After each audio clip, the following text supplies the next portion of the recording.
ம்?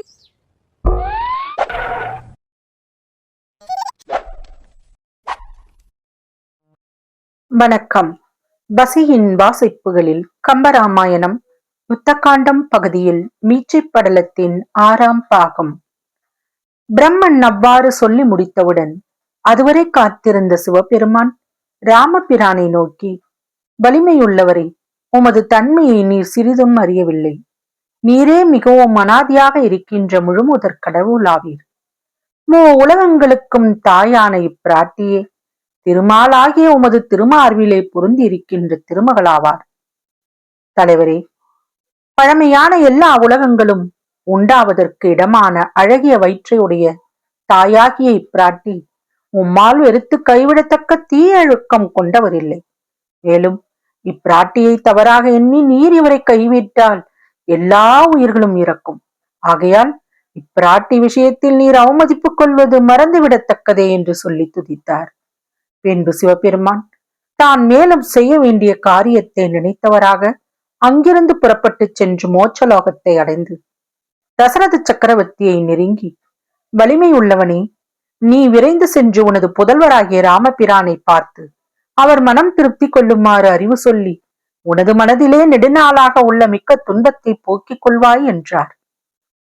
சிவபெருமானின் கட்டளைப்படியே தசரத சக்கரவர்த்தி தமது அன்பிற்குரிய மகனை காணும் ஆசையோடு கூடிய மனத்துடன் பூமிக்கு வந்தார். தந்தையை கண்ட ராமபிரான் விரைந்து சென்று அவரது பாதங்களில் விழுந்து வணங்கினார். தமது பாதங்களிலே விழுந்து வணங்கிய புதல்வனை தசரதர் மிக்க மகிழ்ச்சியோடு கைகளினால் தூக்கி மார்போடு அணைத்துக் கொண்டு ஆனந்த கண்ணீரால் நீராட்டினார். இதுவரை தாம் கொண்டிருந்த துன்பமும் ஒழிந்தார். பின்பு ராமரை பார்த்து, உனக்கு முடிச்சூட்டு விழா செய்தபோது கையேகி கேட்ட வரமாகிய வேலாயுதம் எனது மார்பிலே பாய்ந்து இதுவரையிலும் நிலைத்து நின்றது. அதுவே எனது உயிரையும் போக்கிற்று. இன்று உன்னை தழுவிய போது உனது மார்பாகிய சிறந்த கந்துமணி அவ்வேலாயுதத்தை அழிக்க அது அகன்றது. சிறந்த புதல்வர்களை பெற்றவர்களும் எனது கால் தூசுக்கு ஈடாக மாட்டார் என்னும்படியான சிறப்பை என் இடத்திலே திருமாலாகிய நீ மகனாக பிறந்து எனக்கு உண்டாக்கினாய். தீவினைகளிலிருந்து விடுபட்டவர்களும் கிடைப்பதற்கு அருமையான மோட்சத்தையும் சிறப்பையும் நான் இதனால் அடைந்து சிறப்புற்றேன். நான் முன்பு பூமியிலே மனிதனாக இருந்தபோது என்னால் வணங்கப்பட்ட தேவர்களும் முனிவர்களும் இப்போது என்னை பல முறையும் நோக்கி கைகூப்பி வணங்குகின்ற காட்சியை பார். மற்றும் நீ பிரம்மனுக்கு சமமானவனாக என்னை ஆக்கி அண்டக்கோலத்தின் மேல் உள்ளதோர் இடத்தில் இருக்கச் செய்தாய் என்று புகழ்ந்து பலமுறை மார்போடு ராமரை தசரதர் கட்டி அணைத்துக் கொண்டார். தசரத சக்கரவர்த்தி பின்பு சீதையை அணுகி, நங்கையே, உனது கற்பின் பெருமையை உலகத்தவர்களுக்கு தெரிவிக்க வேண்டி உன்னை அக்னி பிரவேசம் செய்யுமாறு ராமன் கூறிய வார்த்தையை ஒரு குறையாக மனதில் கொள்ளாதே. உலகத்தில் சந்தேகம் கொண்டவர்கள் தாம் கொண்ட சந்தேகத்தை நிவர்த்தி செய்வது கொள்வதற்காக சத்தியம் செய்ய சொல்லி அது செய்ததை கண்டு தெளிதலும் உண்டு. இது உலக வழக்கமே. ஆகவே உன்னை சத்தியம் செய்யும்படி கூறிய கங்கை பாய பெற்ற நாட்டுக்கு மன்னனாகிய உனது கணவனை கோபித்துக் கொள்ள நினைக்காதே. பொன்னை நெருப்பிலே போட்டு காய்ச்சுவது அதன் குற்றமற்ற தன்மையை காட்டுவதற்கே ஆகும்.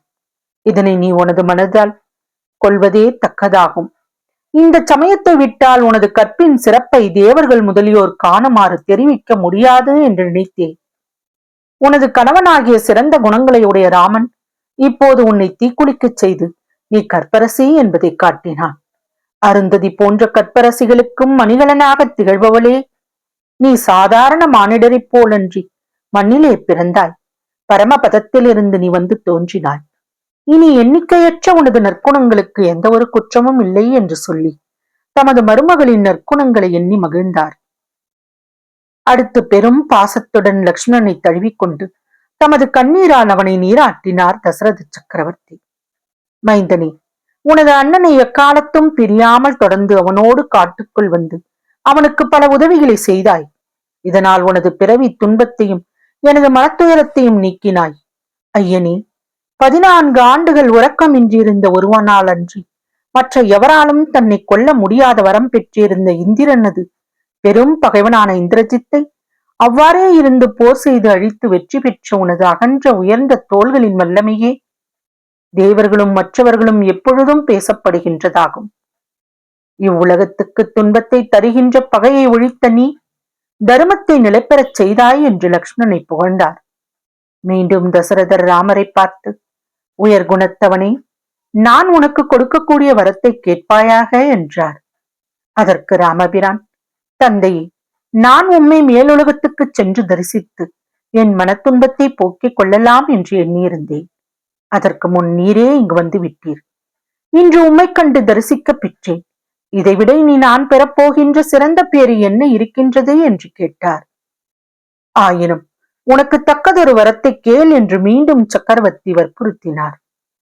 மேலும் தந்தையின் கட்டளையை மறுக்க முடியாமல் ஸ்ரீராமர் அவரை பார்த்து, உம்மால் தீயவள் என்று கைவிடப்பட்டவளும் எனக்கு தெய்வம் போல் சிறந்தவளுமான கைகேயும் அவளது புதல்வனான பரதனும் எனக்கு முறையே தாயும் தம்பியும் ஆகும்படியான வரம் தந்தருள்வீர் என்று வேண்டி வணங்கினார். தொடரும் வசியின் வாசிப்புகளை சப்ஸ்கிரைப் பண்ணுங்க, லைக் பண்ணுங்க, ஷேர் பண்ணுங்க, உங்க கருத்துக்களையும் கமெண்ட்ல பதிவு பண்ணுங்க. நன்றி.